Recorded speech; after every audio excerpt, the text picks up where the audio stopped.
In 2010, a well-respected man was arrested. This would shock members of the community who found it hard to believe. But when the whole truth was exposed, shocked was an understatement at what the people felt. How could this person be responsible for all these atrocities? Why did he do such terrible things? Would he be held accountable for his crimes? All these and many more were questions members of this community asked. In today's episode, we'll be diving into the case of Colonel Russell Williams. Warning: this video contains content that may be harmful, triggering or traumatizing to some people.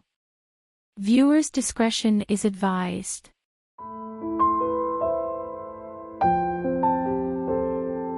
People knew Colonel Russell Williams as a model military officer.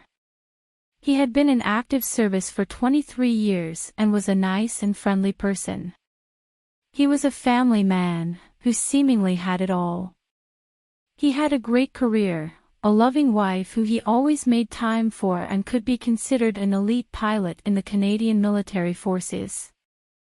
This man had flown a lot of famous people, including Queen Elizabeth II and the Duke of Edinburgh, Prince Philip, the Governor-General of Canada, the Prime Minister of Canada, and many other dignitaries across Canada and abroad in the Canadian Forces VIP aircrafts. He commanded Canadian Forces Base Trenton, a hub for air transport operations in Canada and the country's largest and busiest airbase. So, what snapped? Born on March 7, 1963 in Bromsgrove, Worcestershire, England, to Christine Noni and Cedric David Williams, Russell Williams was a ball of sunshine.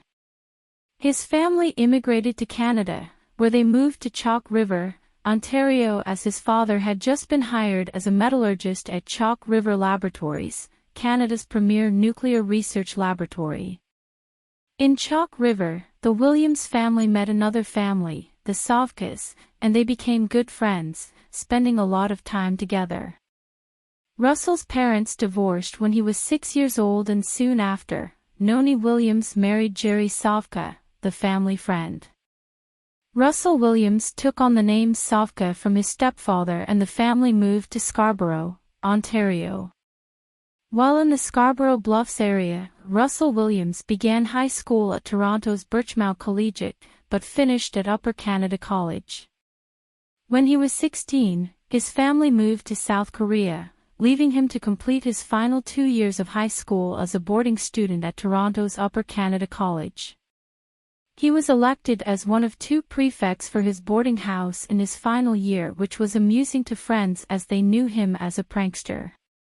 Russell went ahead to study economics and political science at the University of Toronto Scarborough, graduating with a Bachelor of Arts in 1986. At UTSC, Williams also engaged in pranks against his roommates, picking locked doors and hiding in rooms for hours to surprise the occupants. He joined the Canadian Forces in 1987 and received his flying wings in 1990, quickly moving up the ranks, and marrying his wife Mary Elizabeth Harriman in June of 1991. He earned a Master of Defence Studies from the Royal Military College of Canada in 2004, and in June of the same year, he was promoted to Lieutenant Colonel. On July 15, 2009, Williams was sworn in as the Wing Commander at Canadian Forces Base Trenton, Canada's busiest air transport base and locus of support for overseas military operations. Looking at things from the outside, Russell had his life together. He was a busy man, which makes one wonder how he had time to carry out his twisted fantasies on the side. No one had any idea that the colonel was harboring a dark and depraved secret. In September of 2007, multiple break-ins were reported to the police. In Ottawa, a burglar was stealing lingerie in a middle-class neighborhood, breaking in when no one was home. The burglar never made away with valuables like jewelries, just underwear and clothes of young women, including underage girls. And sometimes, the burglar returned for more when owners of the house were asleep. In total, over 80 burglaries were reported. While police focused on figuring out who this burglar was, similar crimes began happening in Tweed, 200 kilometers west of Ottawa. But there was something different about the crimes occurring in Tweed. The burglar didn't just break in to steal, he also did something worse. 2 women were reported to have been essayed by a man who took pictures of them. The first happened on September 17 at the home of a 21-year-old mother who was home alone with her 2-month-old baby. She was reported to have begged her assailant, saying she had just given birth and her body wasn't good to look at, but the assailant paid no heed. The second was on the 30th of September, 13 days after. Both women had been bound, blindfolded and assaulted. On November 25, 2009, Air Force Flight Attendant Corporal Marie-France Comeau was found dead in her home. She had been essayed and beaten beyond recognition. It could be seen from her injuries that she fought hard resisting her assailant. On January 29, 2010, 27-year-old Jessica Lloyd was reported missing after she didn't show up for work. Colleagues had gone to her home to check on her and noticed she wasn't home, but her car was there. Police responded quickly to the report as they suspected her disappearance was connected to the murder of Corporal Marie, and they had to find Jessica before she ended up like Marie. A massive search was launched by police and volunteers, including personnel on a search and rescue aircraft from CFB Trenton, authorized by Colonel Russell Williams. He, like others, wanted to bring Jessica home. A week into the search, there was still no sign of Jessica. It was reported that a silver-colored Nissan was seen parked in a field near Jessica's house on the night of her disappearance. Thankfully, tire tracks were still visible. Using the tire tracks found, police were able to narrow down the list of potential suspect vehicles to a few, of which a Nissan Pathfinder was one. On the 4th of February, police were stopping people at an OPP checkpoint, looking for drunk drivers while also asking questions pertaining to the search for Jessica Lloyd. While car occupants were being questioned by a police officer, another examined the tires of the car. That day, Colonel Russell Williams was driving his Nissan Pathfinder, not the BMW he always drove. Although claiming he was in a hurry to get home to his sick child, police noticed his car tires matched those found on the field. He was also driving a car that was on the list of potential cars. From that moment, police kept tabs on the colonel. When they found out he had lied about the sick child because he had no child, they became more suspicious of him. They invited him on the 7th of February 2010 to the Ottawa Police Headquarters with an excuse to tie up some loose ends. During interrogation, he was asked some questions which he had no satisfactory answers to. They also noticed the boot he had on matched the footprints found in the snow outside Jessica Lloyd's house. What Russell Williams didn't know was that while he was being interrogated, a search warrant was gotten and both his cottage in Tweed and his home in Ottawa was being searched. Police found more than they expected. A duffel bag containing a lock-picking manual, a skull cap and pillowcases stuffed with underwear and lingerie was found. They also found a camera which made them search further. They believed if there was a camera, then there had to be pictures or video somewhere. They were right. In the basement ceiling of Russell Williams' house, police found 2 computer hard drives containing all the evidence needed to arrest him. Video clips and 3,000 pictures depicting all Russell Williams' sexual predatory activities, including the assault of the 2 women in Tweed and the murders of Corporal Marie-France Comeau and Jessica Lloyd, were discovered. Also found was detailed accounts of all his break-ins and an inventory of everything he had stolen over a 2-year period. Pictures of him wearing the stolen undergarments were also found. Word that damning evidence against Russell Williams had been found got back to Detective Sergeant Jim Smith, who was interrogating him. The detective confronted Russell with the said evidence, and unable to carry on the pretense any longer, he caved. He confessed to everything, from the break-ins to the assault of the 2 women and the 2 murders. Russell told detectives about the murder of Corporal Marie-France Comeau on the night of the 25th of November 2009. He confessed to have met her once on a military flight and, as her commander, gained access to all her personal information.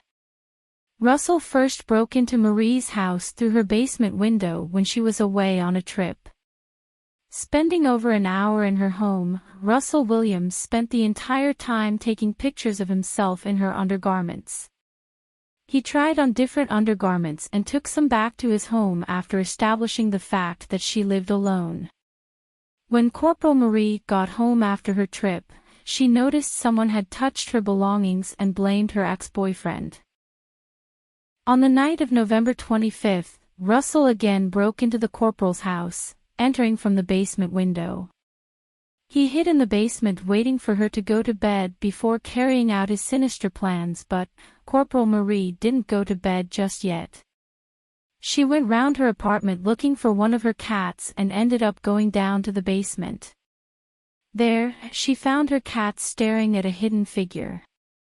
Before she could move or scream for help, Russell hit her on her head with a flashlight, repeatedly. They both struggled in the basement with Corporal Marie fighting for her life.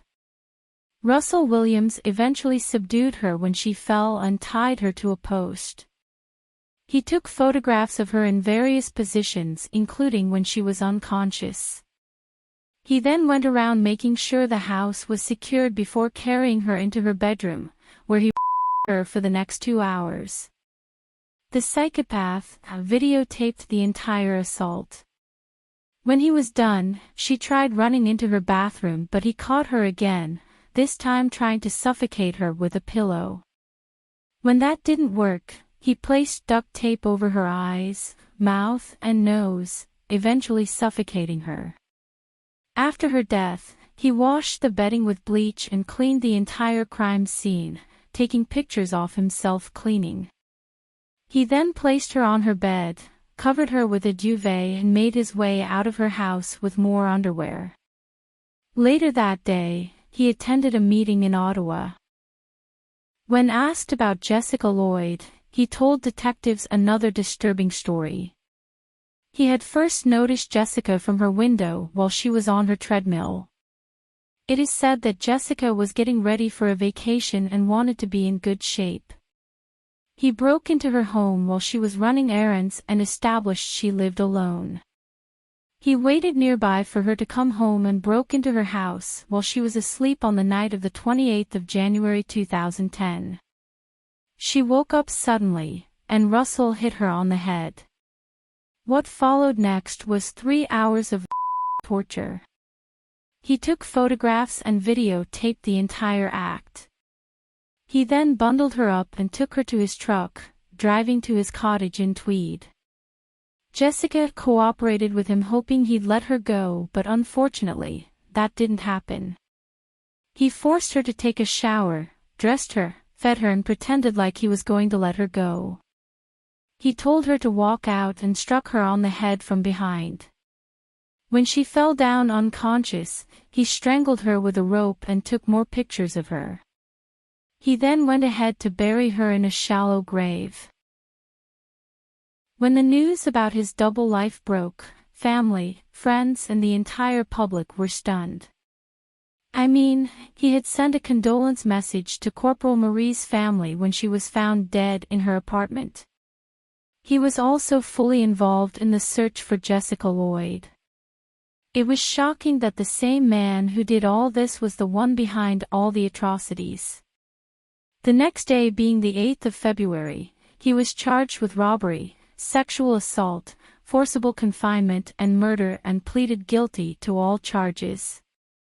He spent 8 months in a detention center, from which he made several court appearances via video link. During the Easter weekend in April of 2010, being the coward he is, Russell Williams tried taking his own life by shoving a cardboard toilet paper tube down his throat. He was stopped by guards and subsequently put under a 24-hour watch. He wanted to take the easy way out, not paying for his crimes. On the 22nd of October 2010, Russell Williams was sentenced to 2 terms of life imprisonment, with no possibility of parole for 25 years. He was also registered as a sex offender and his hoard of stolen items as well as his Nissan Pathfinder were destroyed. He was stripped off his rank and dismissed from the Canadian Forces with his uniform and all his decorations burned. He is currently incarcerated at Port Cartier Maximum Prison in Quebec. But the question still remained. Why did he do all that? What was the trigger? According to specialists, there was no particular event that led to Russell's crimes. Russell Williams himself confessed to have been interested in female underwears from his 20s and through his 30s. But he didn't break into his first out until he was in his 40s, and the fact that he got away with it made him more aggressive. Unfortunately, he wasn't caught until he took the lives of innocent women, leaving behind so much damage. Thanks for watching. Please like, share and subscribe.